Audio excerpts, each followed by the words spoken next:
Meus irmãos, paz do Senhor Jesus.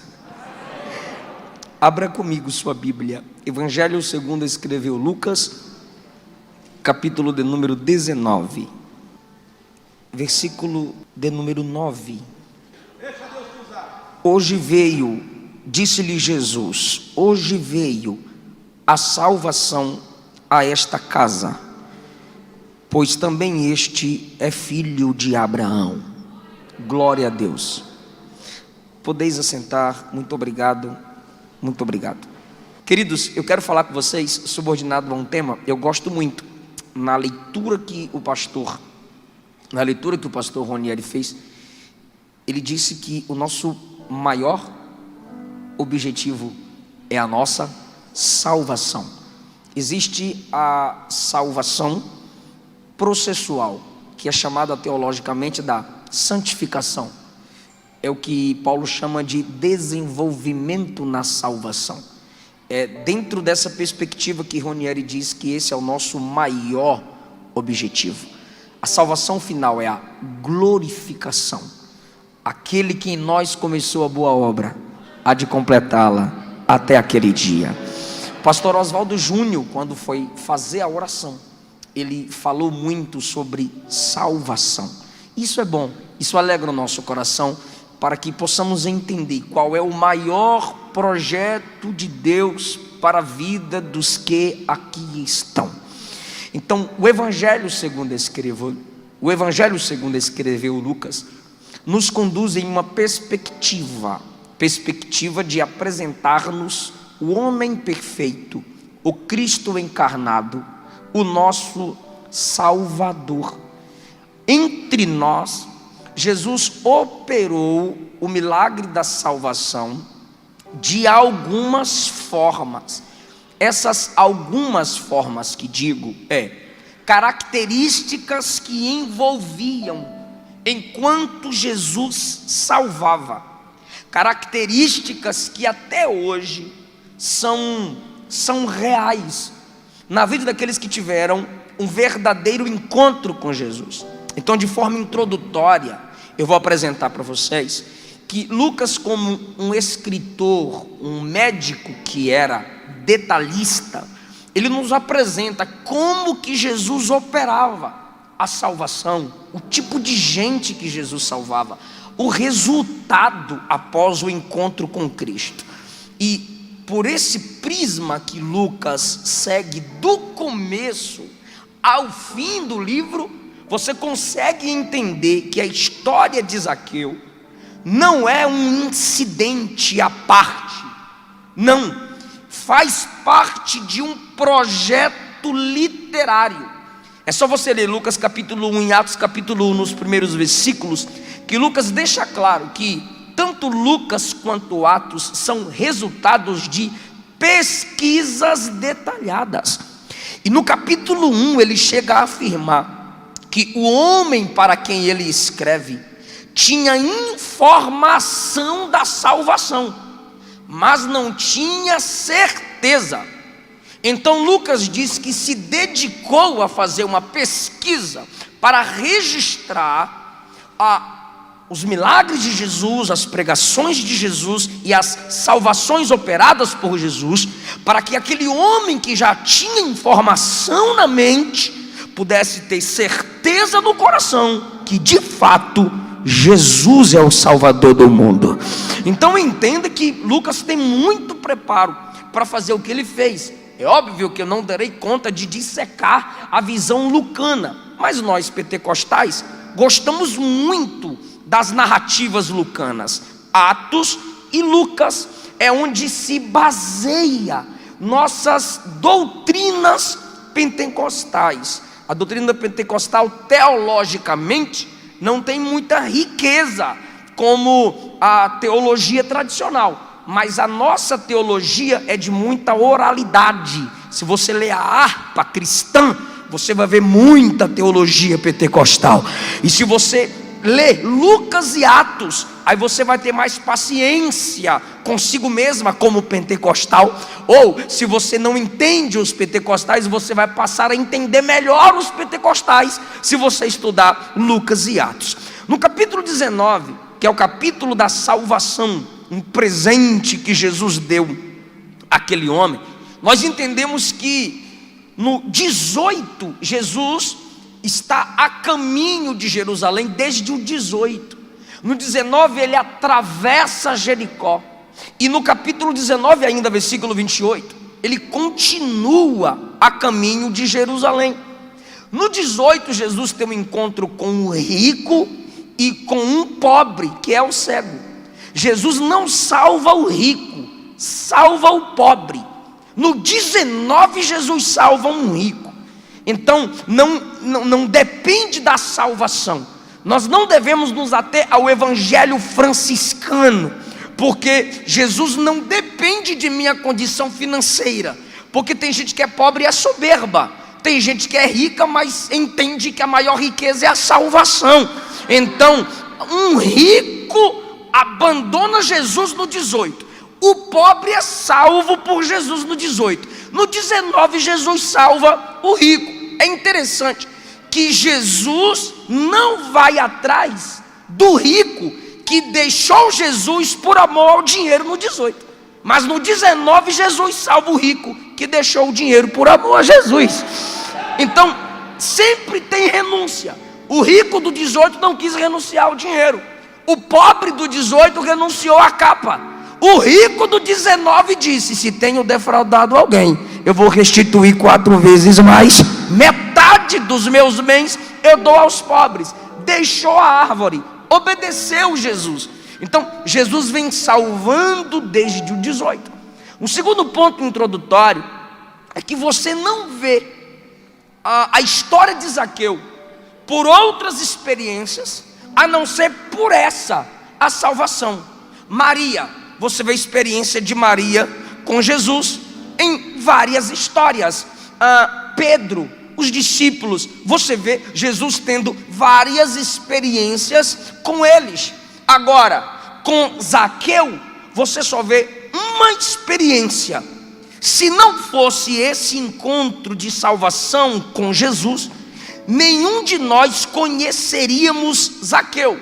Um autor que me foge à memória, o seu nome, disse: o homem, Zaqueu, nos é desconhecido a parte deste incidente. Isso quer dizer que se Lucas não registrasse a salvação de Zaqueu, ninguém conheceria Zaqueu.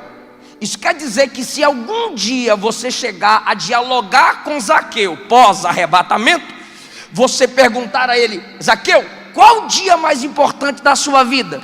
Ele vai te perguntar: você me conhece a partir de qual dia? Você vai dizer: desde o dia da sua salvação.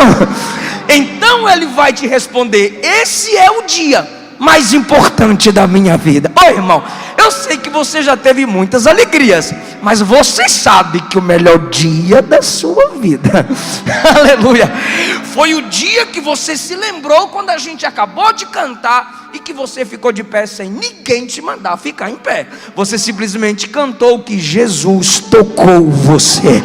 Isso é o melhor dia da vida do homem. Eu sei que você se lembra do seu batismo. Eu sei que você se lembra do dia que você levantou a mão. Eu sei que você se lembra do dia que você foi atraído pelas cordas da misericórdia. Então, se não se registrasse nada da nossa vida, mas se esse dia da nossa salvação fosse registrado, ou se alguém perguntasse a você qual o registro de sua vida que você gostaria que jamais fosse esquecido, eu sei que você diria: o dia da minha salvação. Foi o melhor presente que nós recebemos. Então, por qual visão Lucas vai apresentando o processo que Jesus vivia para salvar os homens? Primeiro, Lucas apresenta que Jesus salva os que são de má fama. É por isso que Zaqueu não é um incidente isolado. Zaqueu continua dentro desse plano lucano. Teófilo, Jesus salva quem é de má fama. Olha só o que diz o versículo 7. Jesus disse no versículo 5: Zaqueu desce. Aí no 6, Zaqueu desce. 7, Vendo todos isto, murmuravam, dizendo que entrara para ser hóspede de um homem pecador.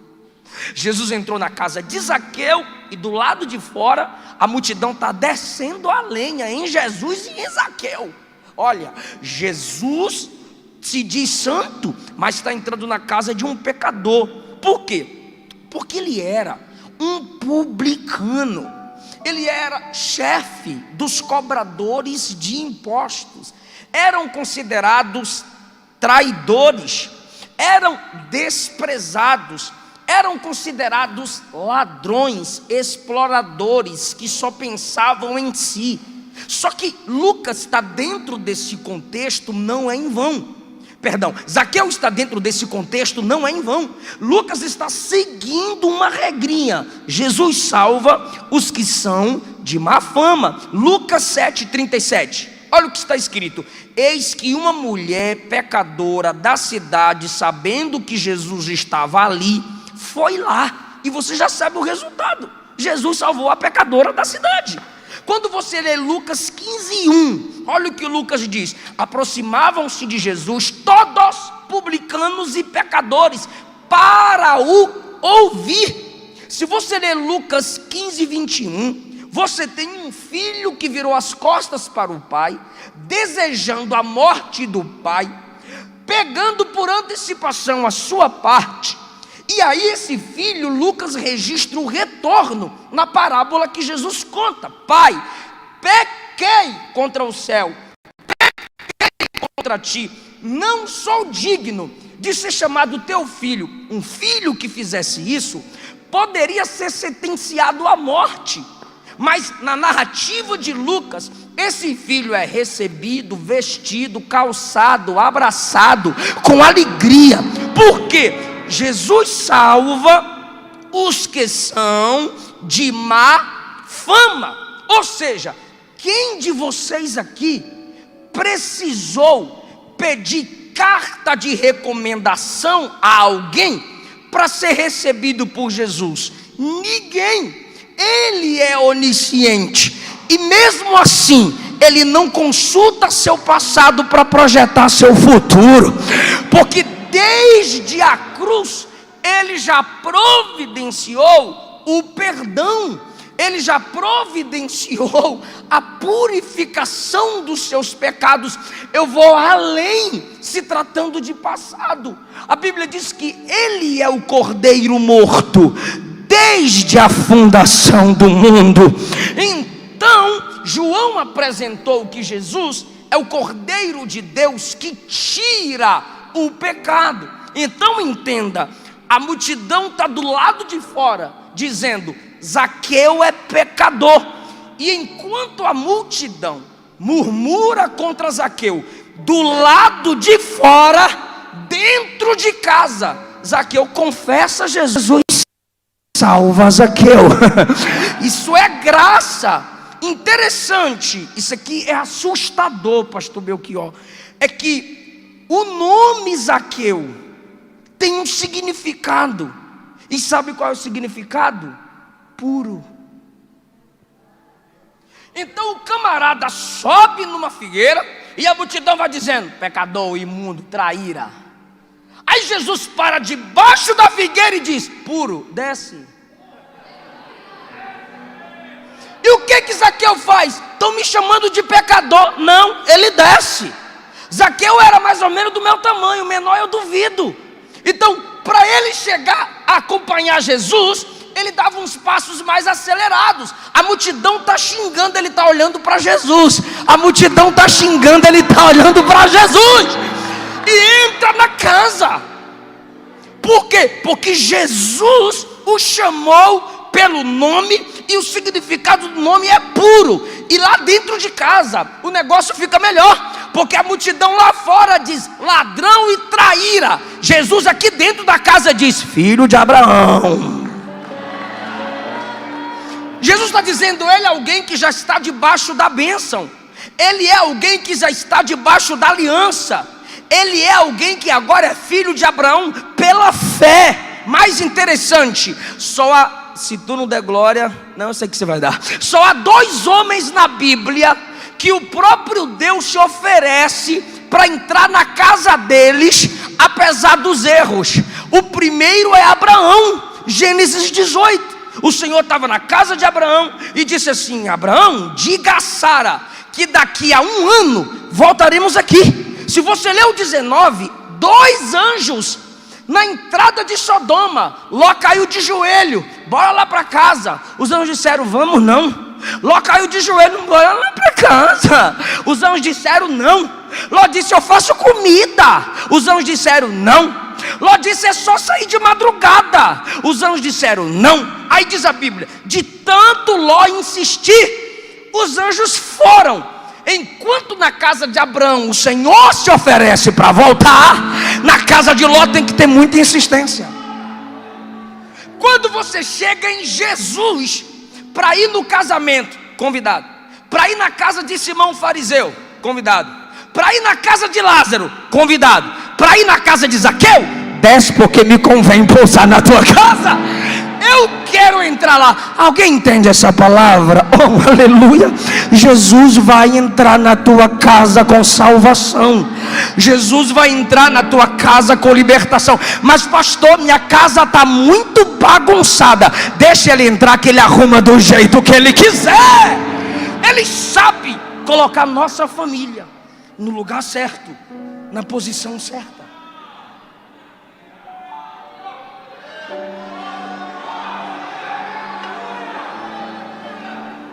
Então, mais importante do que falam contra nós é aquilo que a Bíblia fala sobre nós.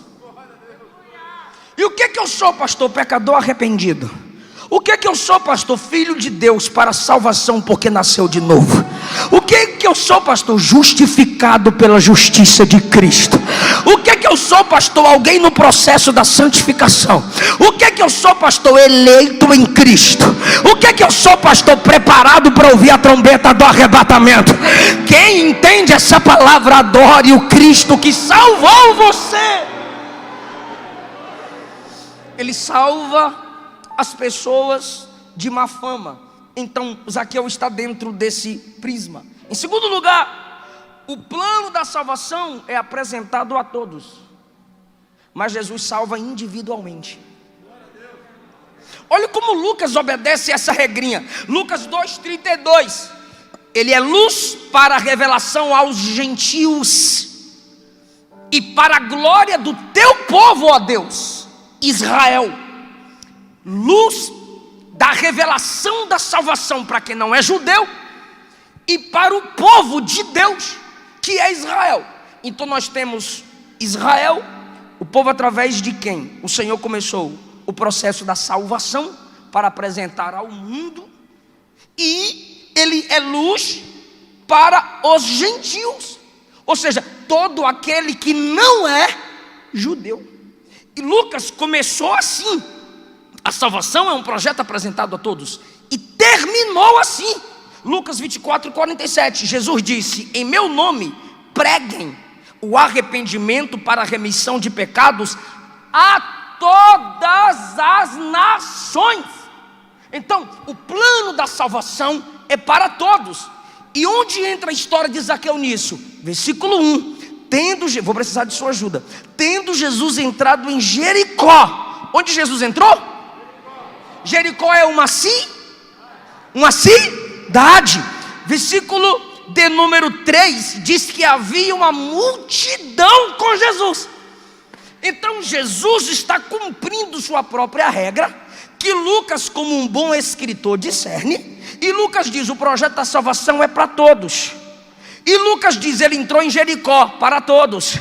E ele entrou acompanhado por uma grande multidão diante de todos. Mas olha o versículo 2: havia ali um homem. Jericó é uma cidade lotada, mas só tem um homem que quer ver Jesus. Tem uma multidão que segue Jesus, mas só um homem sobe na árvore, corre atrás dele e recebe ele em casa. Apenas um. Sabe o que é isso? Você não está na igreja tentando ser salvo. Igreja não é um povo que se reúne tentando ser salvo. Igreja é um povo salvo que se reúne. O que é isso, pastor? É a nossa coletividade. Mas a igreja só é igreja porque individualmente Jesus foi tocando, perdoando, salvando, libertando. Isso quer dizer que se a trombeta tocar hoje, eu não subo porque eu estou no meio dela. Eu subo se eu faço parte dela. Mas eu me desenvolvo nela se individualmente eu recebi o Salvador dela. Deixa eu tentar facilitar. A salvação é individual, mesmo que o desenvolvimento dela seja coletivo. É errado você ser salvo na coletividade e virar desigrejado. Não é da coletividade para a individualidade, é da individualidade para a coletividade. Você recebe Jesus aqui, mas você cresce entre nós.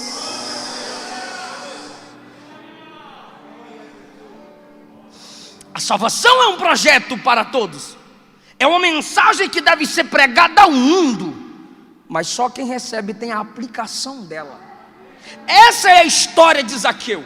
Tem uma multidão, é Jericó, mas ele diz: eu vou fazer o que ninguém faz, eu vou chegar perto dele, eu quero vê-lo. E o que Zaqueu faz? Recebe Jesus. Está no versículo 6. Recebeu Jesus com alegria. Você pode vir aqui toda segunda, seja bem-vindo. Você pode vir aqui todo domingo, é uma alegria receber você. Mas ter um nome num rol de membros não garante que se tenha um nome no livro da vida, porque os obreiros vão te receber todo domingo, mas o céu só te recebe se você receber Jesus. Então é melhor assumir por completo o que ele tem para a sua vida. É muito mais do que você imagina. Em terceiro lugar, Lucas, essa aqui é onde os pentecostais se encaixam. Essa terceira lição é onde as pessoas de igrejas ou teologias históricas não conseguem nos compreender. Quer ver um exemplo? Eles vão dizer assim para nós: ser cheio do Espírito Santo não é o barulho que vocês fazem, não é o glória alto que vocês dão, não é aquela missionária marchando, não é aquele pastor dizendo abre a boca e glorifica. Não, ser cheio do Espírito Santo é santidade, é caráter. Eu concordo, você também vai concordar, só que você vai dizer: eu concordo com você, mas a sua premissa está baseada em qual leitura bíblica? Ele vai dizer: apóstolo Paulo. Aí você vai dizer: você é bom de Bíblia, parabéns. Por quê? Porque na visão de Paulo, a ação do Espírito é santificadora. Paulo apresenta o Espírito Santo santificando. Mas deixa eu te trazer para Lucas. Deixa eu te trazer para Atos. Aí ele vai perguntar: o que tem em Atos? O que tem em Lucas? Aí você vai dizer: em Lucas nós temos o Espírito Santo capacitando. Aí você vai dizer: mas deixa eu te trazer para João. Aí você diz a ele: em João é o Espírito Santo fazendo a regeneração. Então em Paulo nós temos a santificação, em João nós temos a regeneração, em Lucas nós temos salvação e capacitação. E quando eu sou capacitado, aí eu não posso ficar parado. Quem é capacitado se move. Quem é capacitado faz. Quer que eu te prove que você não está fora do plano da salvação? Que Zaqueu não está fora do projeto da salvação? Olha como é que Lucas mostra alegria e louvor. Olha o versículo 6 do 19. Zaqueu recebeu Jesus com alegria. Me ajuda. Zaqueu recebeu Jesus com capítulo 1, capítulos 1 e 2 tem alegria e louvor de Maria, alegria e louvor de Simeão, alegria e louvor de Ana, alegria e louvor dos anjos. Capítulo 7 de Lucas, a ressurreição do filho da viúva, e a Bíblia diz que a multidão ergueu a voz e glorificou a Deus. Lucas capítulo 13, a cura da mulher encurvada. Irmão, olha que coisa linda. Jesus a curou e ela glorificava em alta voz. O diabo demorou 18 anos para encurvar aquela mulher. Com um toque, Jesus levantou aquela mulher. Aleluia! E a Bíblia diz que ela dava glórias a Deus com alegria. Lucas capítulo 15, nós temos um pastor que perde uma ovelha, nós temos uma mulher que perde uma dracma, e nós temos um pai que perde o filho. O que acontece quando o pastor acha a ovelha? Ele chama os amigos e diz: alegrai-vos comigo. O que acontece quando a mulher achou a dracma? Chamou as amigas e disse: alegrai-vos comigo. E quando o filho volta para a casa do pai, pastor Oswaldo, o pai diz: alegrai-vos, porque este meu filho estava perdido e foi achado, estava morto e reviveu. Agora eu quero que você entenda o que Jesus disse em Lucas capítulo 15, versículos 7 e versículo 7 e versículo 10. Eu sei que você sabe, mas você vai repetir comigo, isso é pedagógico. Diga: a alegria diante dos anjos de Deus por um pecador que se arrepende.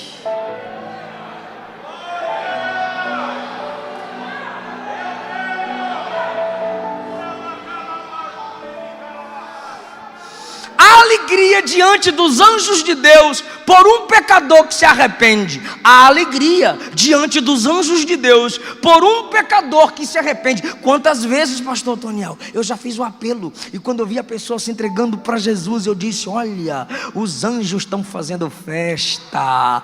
Olha, os anjos estão fazendo festa. Mas quando eu lembro do texto, não é bem assim, não é bem assim. A alegria diante dos anjos de Deus por um pecador que se arrepende. Se não é bem assim, então como é, pastor? Eu vou te explicar. Aqui estão os anjos de Deus e aqui está Deus. É só um exemplo, pelo amor de Deus. Aqui estão os anjos de Deus e aqui está o Pai. Há alegria diante dos anjos por um pecador que se arrepende. Aqui estão os anjos, aqui está o Pai. Há alegria diante dos anjos. Há alegria diante dos anjos. Não são os anjos que se alegram. Eu vou provar no texto. Não são as amigas da mulher que fazem a festa. É a mulher que achou a dracma que faz a festa. Não são os amigos do pastor que faz a festa. É o pastor que faz a festa. Não são os servos do pai do filho pródigo que fazem a festa.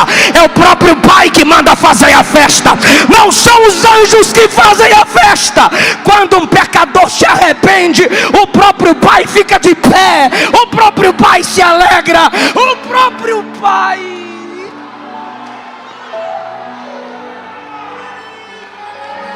Aleluia.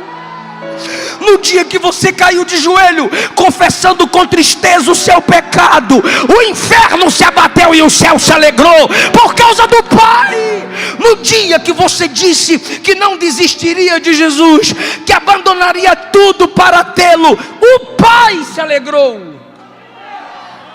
Então minha maior alegria é saber que anjos sentem a alegria do Salvador, porque não foi anjo que enviou filho, não foi anjo que derramou sangue, não foi anjo que morreu.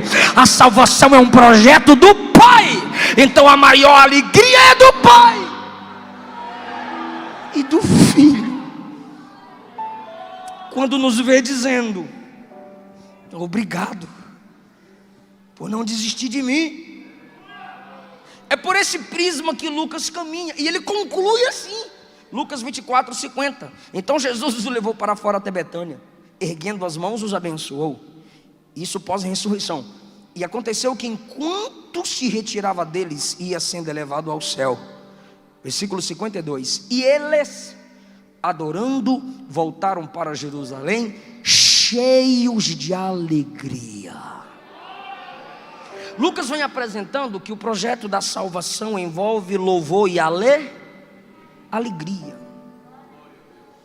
apesar dos momentos que você tem passado, há uma alegria que ninguém tira de você. Já foi dito aqui. Todos nós enfrentamos momentos difíceis. Complicado é para aqueles que não têm a salvação em Cristo. Porque quando você pensa em suas tristezas, tem uma alegria que anula qualquer tristeza terrenal. Então eu sei que o mundo te convida, mas é melhor se entristecer aqui do que se alegrar lá. Eu repito, tá?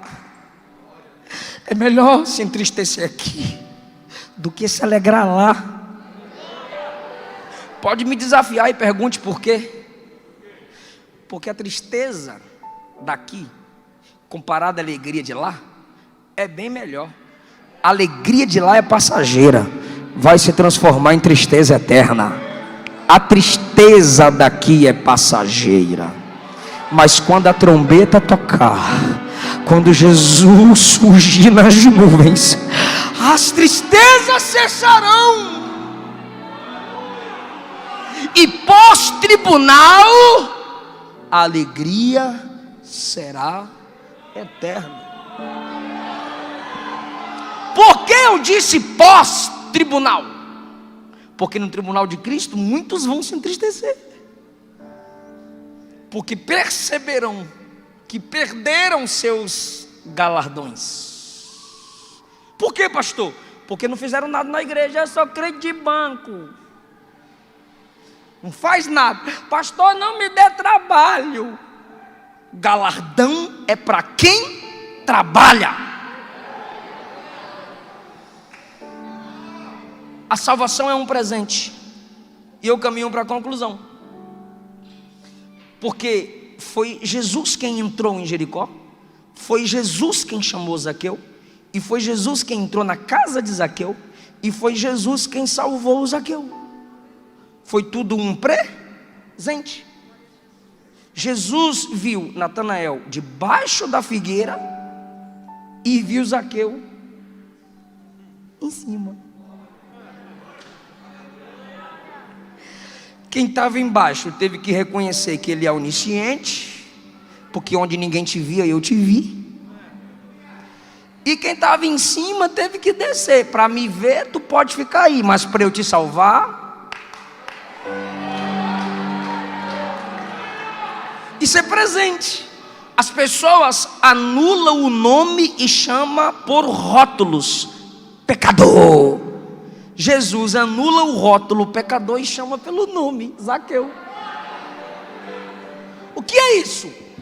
Presente, é graça, é favor. Em segundo lugar, a salvação é um presente oferecido a quem se dispõe a receber. Jesus entrou, Jesus chegou, Jesus é o Salvador, ele se dispôs a receber. Jesus disse: desce, diz a Bíblia que se apressando, desceu. Então ele, recebendo Jesus, ele abre seu coração, ele tem um desejo por recebê-lo. Pastor Hernandes Dias Lopes, eu faço questão de citá-lo como calvinista, só quem estuda vai entender o que eu estou dizendo. Ele disse assim: Jesus começa com uma chamada condicional. Lucas 9:23, se alguém quiser vir após mim. Ele conclui: a soberania de Deus não violenta a vontade humana. É preciso haver uma predisposição para seguir Jesus. Oh, essa foi boa. Por quê? Ele não violenta a sua predisposição. Quer? Vem. Quer não? Tchau, quem perde é tu. Ele é o melhor presente. A salvação é o maior presente. Não tem como rejeitá-lo. Não tem. É por isso que a Bíblia diz que o filho pródigo caiu em si. Porque rejeitar o pai é literalmente estar fora de si. É loucura. Então a salvação é um presente para quem se predispõe a receber. Ou seja, é a graça de Deus e a resposta humana. Graça, Jesus entrando. Resposta, Zaqueu subindo na árvore. Graça, Jesus chamando pelo nome. Resposta: Zaqueu descendo. Graça: Jesus entra na casa. Enquanto Zaqueu está calado, Jesus está calado. Jesus já entrou, graça está esperando a resposta. Quando a graça surge e Zaqueu está calado, Jesus está calado. De repente Zaqueu se levanta e diz: Senhor, se eu defraudei alguém, eu restituo 4 vezes mais, e metade dos meus bens eu dou aos pobres. Resposta. Aí Jesus conclui: a salvação veio nessa casa, porque ele recebeu a salvação.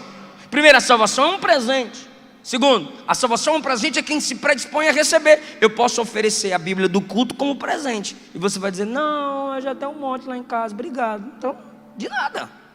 Terceiro lugar, a salvação é um presente para o presente.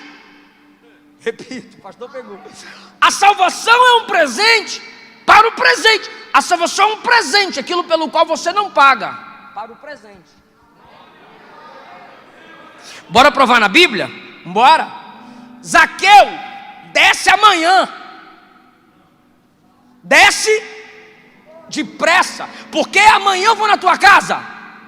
Quando eu vou na tua casa? Hoje. E quando ele estava dentro da casa de Zaqueu, ele disse: hoje veio a salvação nessa casa. Tem quanto tempo que tu está dizendo que vai se entregar para Jesus e ainda não se entregou? Tem quanto tempo que tu estás dizendo que vai confessar e deixar esse pecado e ainda não confessou? Ah, pastor, mas é que eu tenho que organizar algumas coisas na minha vida, porque se eu não organizar essas coisas, vai ficar tudo desorganizado. A salvação não é assim. Você não dá direção à água. Eu quero saber quem é o poderoso aqui que vai beber água e diz: essa fica no guto, essa fica no estômago, essa aqui pode ir para o rim. Ninguém dá endereço à água, só recebe, só bebe, e a água sabe onde ir. Aquele que beber da água que eu lhe der nunca mais terá sede, porque a água que eu lhe der se faz nele uma fonte a jorrar para a vida eterna. Quem crê em mim, como diz as Escrituras, rios de águas vivas fluirão do seu interior. Recebe Jesus, ele vai tocar onde você não toca. Recebe Jesus, ele vai entrar onde você não entra. Recebe Jesus, ele vai fazer o que você e ninguém pode fazer. Quanto mais Faraó dizia: amanhã praga, amanhã mais pragas, Moisés amanhã praga, e toda vez era Moisés que ia. Na última praga Moisés nem foi, ele foi atrás de Moisés: vaza daqui, tu e todo esse povo. Tu está só complicando a sua vida. Não faz isso contigo mais, não. E Zaqueu, porque a salvação é um presente, Zaqueu não disse assim: Senhor, eu darei metade dos meus bens. Ele diz: eu dou. Ele não diz, pastor Belchior, ele não disse: eu restituirei. Ele diz: eu restituo. Porque ele está dizendo: a salvação começou em mim agora. Primeira, a salvação é um presente. Segunda, a salvação é um presente entregue a quem, recebido por quem se predispõe a receber. Terceira, a salvação é um presente. Quarto, a salvação é um presente surpreendente. Eu posso te dar uma Bíblia, mas eu posso pôr uma oferta nela. Quando você abrir, você vai dizer: eu pensei que era só a Bíblia, mas tem um negócio a mais aqui. Eu posso te dar uma Bíblia, mas eu posso te dar o meu celular, com 1.500 notas de esboços. Não é 1.500 esboços, são 1.500 notas de esboços. Então a Bíblia é um presente esboçada, é um presente surpreendente. Fala, para de graça, irmão. É um presente surpreendente. Só quem já foi salvo em Cristo, irmão, sabe que a salvação surpreende. Quer que eu te prove no texto? Eu provo. Versículo 2: Zaqueu queria ver Jesus. Ele queria ver, foi visto. Ele queria ver, foi chamado. Ele queria ver, foi salvo. Ele queria ver, foi visitado. Ele queria ver, foi transformado. Um perdido achado. Ah, irmão, e nós, pastor, nós, Jesus salvou você, Jesus encheu você com o Espírito Santo, Jesus colocou você nessa igreja, e a cada dia Jesus te ensina mais da palavra, porque a salvação é surpreendente. Eu posso testemunhar, e vocês também podem testemunhar, que os salvos em Cristo, a cada dia que passa, crescem, se desenvolvem, aprendem algo mais. Eu concluo no versículo que lemos, porque Jesus disse: o Filho do Homem veio buscar e salvar o que se havia perdido. Por que Jesus disse que ele veio buscar? Ele não veio procurar, ele veio buscar. Só quem é casado entende que a mulher entende o que é buscar e o homem o que é procurar. Meu bem, pega aí. Aí ele vai, procura e diz: a pastora está te olhando. Meu bem, pega aí. E a gente procura e abre guarda-roupa e fecha a porta e abre porta e levanta livro. De repente vem a esposa e diz: eu vou aí buscar. A pastora disse ao Ronieri hoje: pega o cabide por trás da porta. Cabide? Tem cabide aqui não, pastora? Esse negócio aí é um cabide. Ah, tá. Ou seja, a gente procura. A mulher tem uma facilidade de buscar. Qual é a diferença? É que quem procura não sabe onde está, mas quem busca sabe. Então é por isso que Jesus diz: eu vim buscar o que se perdeu, porque eu sabia onde te encontrar. Eu vim buscar você aqui hoje, porque eu sei que você viria aqui. Eu sempre sei onde você estará. O Filho do Homem veio buscar e veio salvar o que se havia perdido. Não fui eu quem perdi você, foi você quem se perdeu. Não fui eu quem perdi Adão, foi Adão que se perdeu. Adão, onde estás? Não é para informação, é para confissão, porque é na confissão que Adão se encontra. Ele não me perde, eu me perco. Mas quando eu reconheço que dependente sou da graça, ele diz: eu vim te buscar. Essa aqui é linda. Eu estou falando que estou encerrando porque é sério, mas tem umas coisas que aumentam assim na hora. Por favor, diga: perdido no Novo Testamento. Pode erguer a voz, diga: não é condenado. É simplesmente alguém que está num lugar equivocado.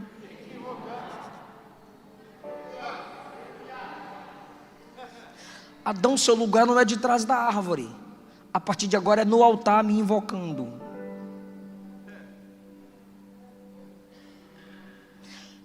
Zaqueu, onde tu está? Eu estou numa árvore, que eu sou pequeno. Estou te vendo aqui de cima. Desce. E diz a Bíblia: desceu e recebeu Jesus. Aí Jesus diz assim: eu vim buscar o que se perdeu, trazê-lo de volta para mim. Porque fora de Deus todo homem está num lugar equivocado. Então entenda, ele está em cima, mas é um lugar equivocado. Mesmo estando em cima, uma posição superior aos outros, é um lugar errado. Segundo lugar, está em cima, mas era um em cima momentâneo, igual Lucas 4, Mateus 4. O diabo mostrou de um monte todos os reinos do mundo a Jesus por um momento. Então ele está em cima de uma árvore, ele não vai morar ali, dormir ali, banhar ali. É momentânea essa posição. E o que Jesus tinha para ele não era momento, é vida eterna. Terceiro, por que o lugar é equivocado? Porque só cabe ele.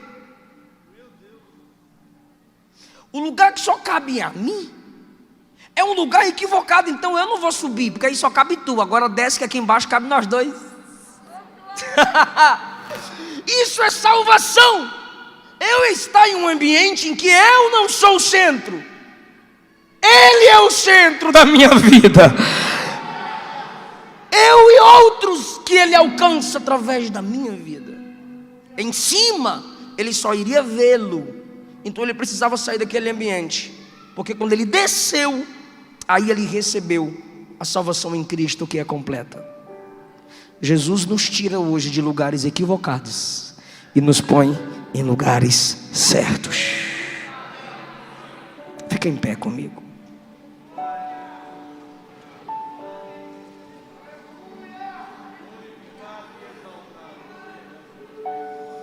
Eu preguei essa mensagem com 2 desejos.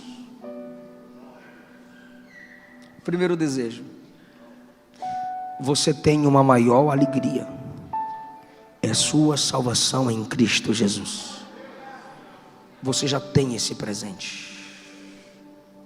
O segundo desejo é que aqueles que ainda não receberam Jesus o receba hoje. Hebreus 3:4 diz: hoje é o tempo aceitável. Se hoje ouvirdes a sua voz, não endureçais o vosso coração. Então eu quero saber onde está a primeira pessoa que se afastou do Evangelho, mas vai voltar para Jesus hoje. A primeira pessoa que nunca se entregou para Jesus, mas hoje vai se entregar. Hoje você quer receber esse presente. Eu quero orar por você. Onde você estiver, me dê um sinal com a sua mão e a igreja vai orar por você. Porque eu creio que Deus marcou essa noite para marcar a sua vida. Deus marcou essa noite para escrever o seu nome no livro da vida. A igreja pode me ajudar a identificar. Talvez não tenha ninguém, mas o meu papel é dizer: se tem alguém, eu quero orar por você. A igreja, vem cá meu filho, a gente vai orar por você. Onde está a segunda pessoa para papai? Onde está a segunda pessoa para papai? Deus tem mais desejo de salvar você do que você tem de ser salvo, sabia? É a noite da mudança na sua história. É a noite de algo lindo que vai começar na sua vida. Onde está a segunda pessoa para Jesus?